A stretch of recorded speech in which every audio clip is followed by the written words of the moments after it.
Alrighty, what we have here today happens to be one of my favorite BMW models available, or still available if you can find one. 2001 E46 BMW M3 Coupe. Also finished in probably one of the best colors they made for this era as far as I'm concerned. Today we're gonna dive into it and see what makes it my favorite BMW.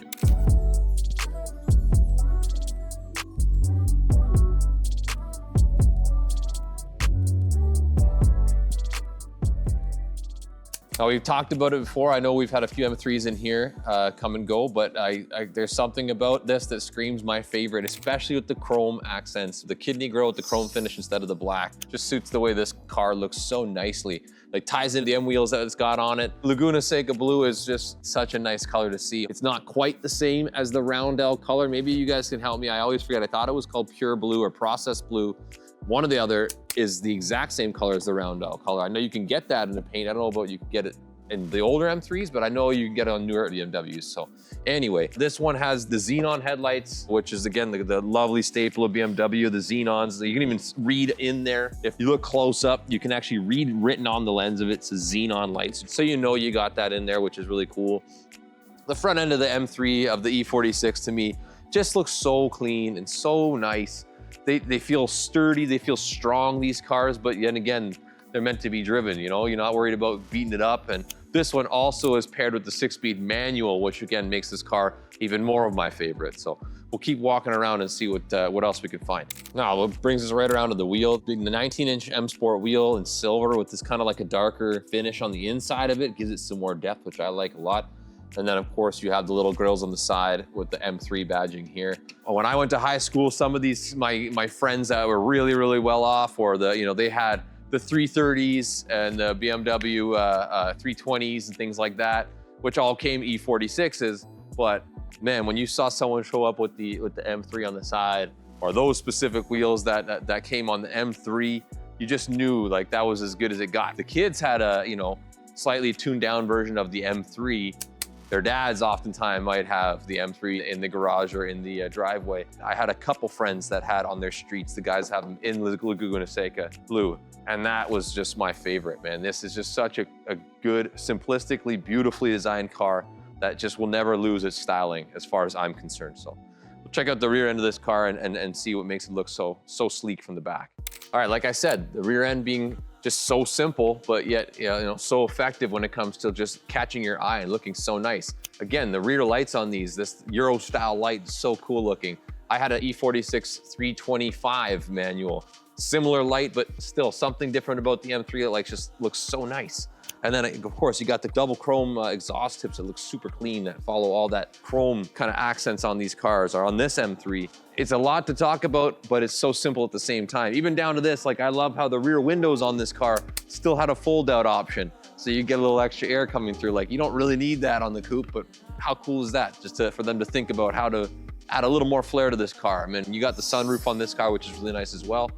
And yeah, we'll probably jump into the inside because that's also where you can see some of this one being equipped with the luxury package. Gives it, a few more amenities than, not many options back then, but you still got enough that keeps this car relatively current. All right, let's have a look inside. First thing that just catches my eye, obviously, is how clean that M3, I guess the sill badge here is that goes on. As soon as you open the door, it just stares you right in the face with, again, these nice chrome accents. It's just big and bold M3 lettering there. This one being a luxury package did have the adjustable side width of the seats as well. You got the memory seat functions right here, which is still, you find that on all the cars today. So that's pretty amazing to have on an 01, which is amazing. So maybe I'll swing around to the other side, we'll hop in and we'll take a look at the feel of this car. And like lots of the M cars from this era, and even the new ones now, they've kind of upgraded to stitching and things like that in the headrests, or I love the simplicity of the M embossment on these headrests. It's so subtle, but when you see it, it's just enough to remind you what they thought of how to make it, give it that little edge up, that you don't get in some of the non-M series vehicles. So I love about this car is that it's such a driver's vehicle. The 6-speed manual transmission, man, with the super high revving 6-cylinder motor. This is just again, one of my personal favorite vehicles to have. Luxury package on this car gives you that 6-disc CD changer, which is fantastic, really current still. I mean, sure, a lot of people still do have CDs. The cool part was, I know that if you wanted to, you get in behind these decks and you can have a auxiliary input put in there. It's really simple to do. I had that on my E46 because they actually did equip the CD player with a deck system to have that input on the back of it, which is really cool. So you can feed that out, and I mean, if you don't want to go CDs, you can pop that in, and your phone, you can play all the songs that you want right off your phone, which is really cool. But yeah, all electronic features. The window buttons here are really cool. The manual cover for the sunroof, and then the power sunroof, of course, there, which is really nice. Leather is still really great condition for 2001.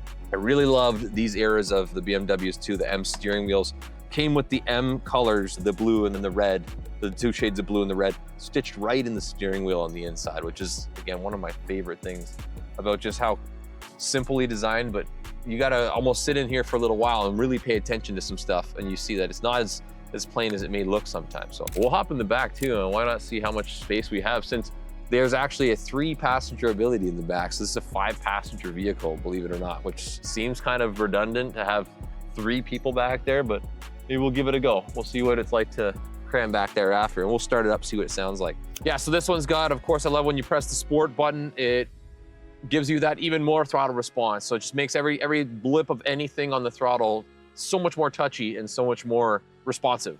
All right, well, here we are in the back seat, and I find myself kind of contradicting what I said earlier. It's pretty roomy, actually. It's a little more roomy than I thought it would be, because I didn't change the seat position in the front, and I still have, like, you know, some space. My knees are not getting jammed. What is interesting that I found, though, is that third seat is just a lap belt. Like, there's absolutely zero, you know, like elasticity or shoulder crossbody belt part. So whoever you don't like the most of your friends, I guess, stick them in the middle one, because if they get an accident, they'll probably end up through the windshield. But yeah, don't actually do that. But yeah, I don't even know if that's legal anymore, but I guess it's part of it being such a classic vehicle that that's the way it goes. But yeah, like I said earlier, it's got these little windows here which do open and close. It's really neat that that's electronic that goes with the window buttons in the rear. So I'm not really sure. Maybe that's just to create some extra venting, or just give you little extra features that make the car that much more luxurious, right? So anyway, we'll hop up, we'll start it up and see what it sounds like.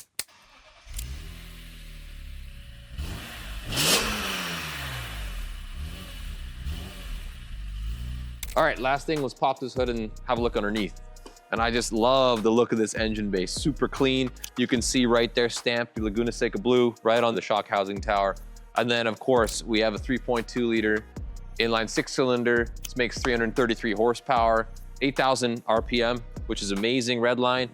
Individual throttle bodies for each cylinder, which is really, really cool. Hence, when we click that sport button, you get super quick response. And again, you don't see that very often anymore. And I think that's just, it's part of its timelessness of this vehicle. And again, we have this one. I think we have a couple other M3s in the similar era if you guys are looking for any. We're here, we're Faraz Auto Sales. Come check us out, and don't forget to like and subscribe to the videos. Thanks, guys.